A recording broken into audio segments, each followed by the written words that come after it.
Hey everyone, my name is William Doherty, and this is my final case analysis presentation for Management 4710 at the University of Memphis.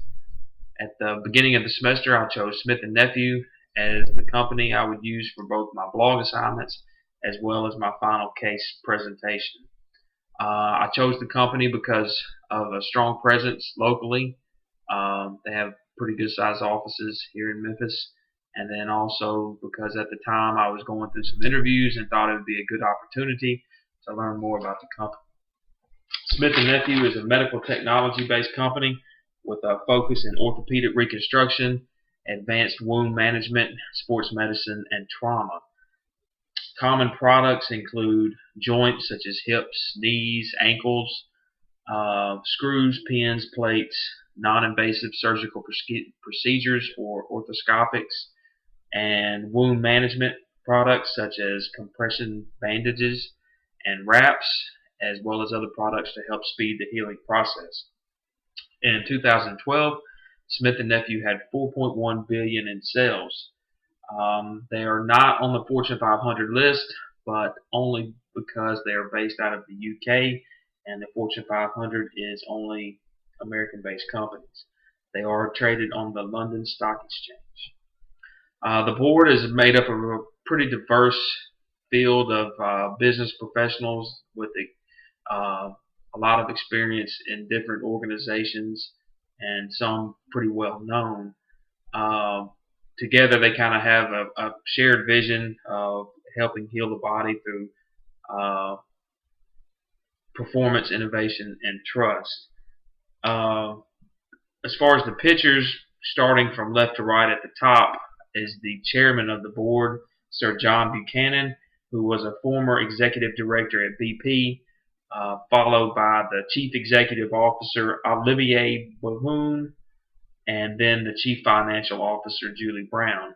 After her, the rest of the individuals are non-executive members and are independent members, just members of the business community with a good business background, and actually who represent 5 different nationalities: British, American, French, Indian, and New Zealand. So pretty diverse group there to help kind of spearhead their global involvement.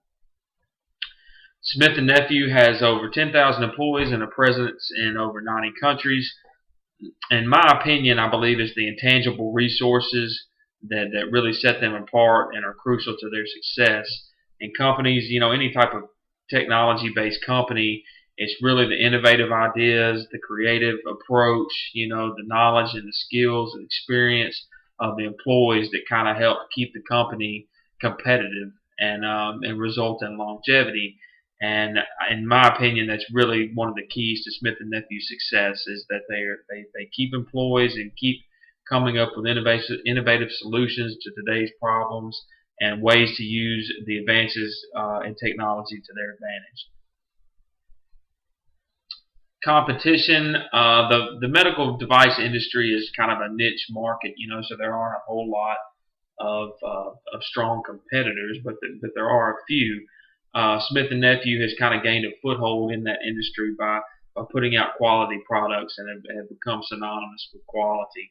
As far as the medical device field, it's a fairly stable market, and it's pretty much only influenced by technology advances and then regulations imposed upon them by government.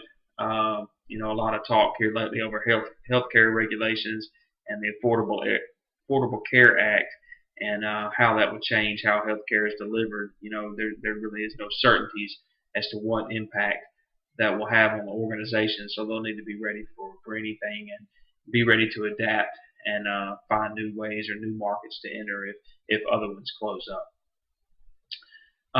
As far as competition, the major competitors there's really only 4 of them.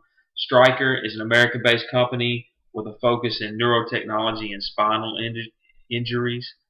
Arthrex is they specialize in arthroscopy, and they are based out of Naples, Florida. Johnson & Johnson is more well known for their consumer products, obviously, but they also have a strong presence in the medical and pharmaceutical field. and they produce a wide array of healthcare products. Zimmer is a company based out of Warsaw, Indiana,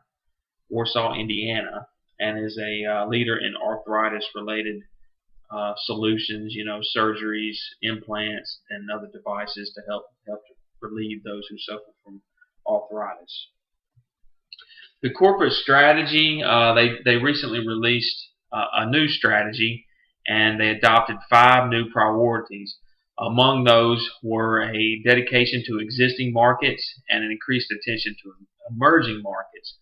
As far as existing markets, they felt they had a pretty good hold on markets in the United States, Europe, Australia, Canada, and Japan, but could strengthen their competitive advantage by increasing efficiency. So that was one of their goals. As far as emerging markets, they thought they could best accomplish this by pursuing opportunities to bring new or to acquire new products with existing markets, or meaning products in other locations that already had a market in place at those locations. The basis behind their whole strategy, of course, I spoke on earlier, but is a continuing focus on innovation.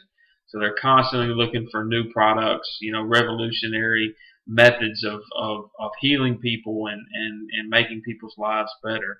Among them are some that I have shown here is the Anthology hip system.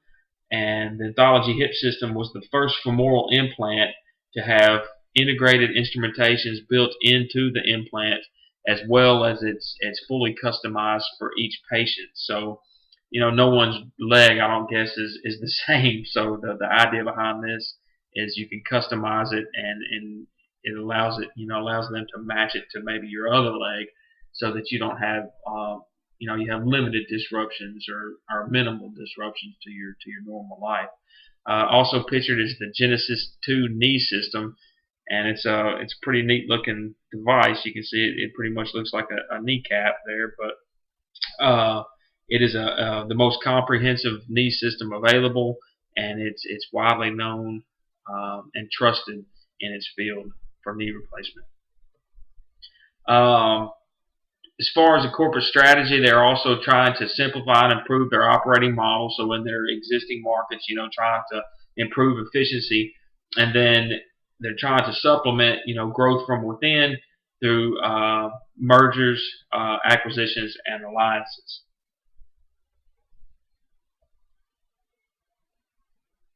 As far as their generic strategy, they pretty much use a focused differentiation. Most of these products are targeted obviously to a relatively small segment, not as nowhere near as large as consumer products. And I think they do have a premium brand image, especially among professionals in the field. Again, they're known for their high quality, and most of their products are able to be customized. As you can see in the chart there below, the different types of bone types all have a corresponding product. So it allows the user to customize it to his or her needs. And the Pestel analysis, which is the analysis of basically the big picture of the organization, of all the external factors. I think technology presents the biggest external factor to their field. The medical industry, is greatly influenced by all of the advances in technology, and we're constantly having new and improved ways of treating diseases and healing injuries. And it's really crucial that a company like Smith and Nephew stay aware of these changes and stay on the ball as far as using them to their advantage. Below there is a couple of new products that they've recently introduced, which I guess they have to do, I would imagine, pretty frequently to stay competitive. But pictured there is what's known as the all 28 foot system, and it's basically it provides pretty much a solution for all 28 bones in the foot and ankle. So there's a trivia question for you: 28 bones in the foot and ankle. Also important to the organization are legal factors. We touched on that earlier as far as the passing of different government regulations and how they're always going to be affecting the industry. So that's important for the leaders of the organization to keep an eye out on as well. One of the strategies that they use are forming alliances, and they make use of any available alliances to improve existing operations, move into new markets, or pursue new innovations. Recently, they formed an alliance with United Drug Medical or United Drug for the implementation of their IV-3000, which is a dressing system used in the administration of IVs, catheters, and other medical devices, but I assume to increase comfort and to reduce problems. So they teamed up with them to improve sales, customer service, and distribution. So a pretty good realization of an opportunity there, and a good move to take advantage of it. Also, one that I thought was neat was a program called Adventures, and that's basically a program designed to encourage collaborations from surgeons to patent and market their ideas through Smith and Nephew. So it's kind of like a team of sorts to where independent surgeons can bring their ideas to Smith and Nephew. They can research the feasibility of the ideas, determine if they're marketable. If they are, help the surgeons with getting patents and protecting their intellectual property, and I assume with some sort of commission for that. But nevertheless, it gives a good source of a good stream of steady ideas into the organization. So pretty neat program in my opinion. Acquisitions are something that also that Smith and Nephew also uses to maintain and build a competitive advantage. They're pretty much always in line with their mission, and they allow them to enter new markets and to secure supply chain involvement. In April, they acquired a Brazilian distribution company, and to help aid in the distributions of its products in that region. They actually had a relationship with that company prior to the acquisition, but they distributed a lot of Smith and Nephew's products, but they looked at it as an opportunity to save even more by acquiring the company and predominantly using it for all of its products. So.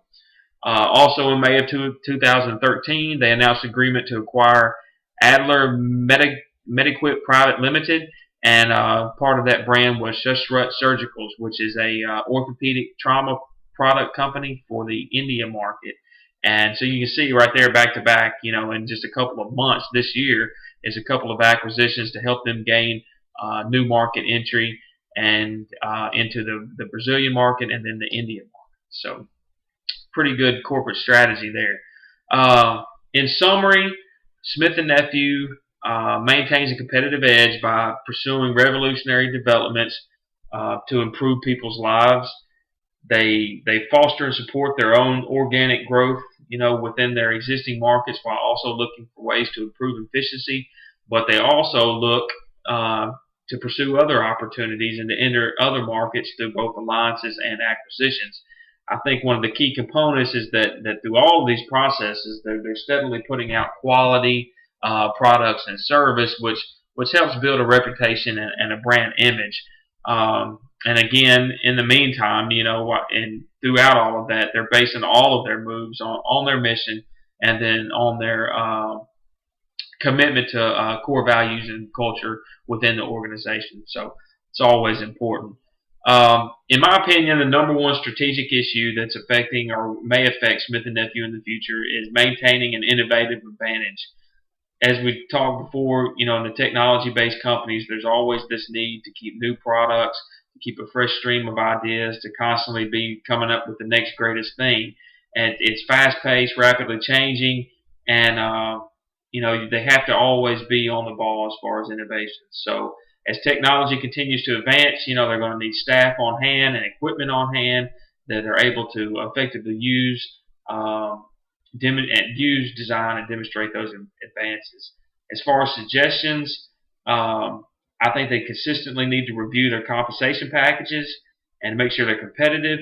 Expanding upon that Adventures program, in my opinion, it would be a wonderful move, to keep that stream of ideas coming in, to have kind of independent contractors, and then also to have employees sign contracts, confidentiality agreements, and non-compete clauses to prevent valuable resources from going into competitors' hands. So thanks a lot for listening to my presentation. Sorry I was so long-winded there, but there's a lot to cover. So have a good evening, and good luck on graduation. Congratulations on graduation.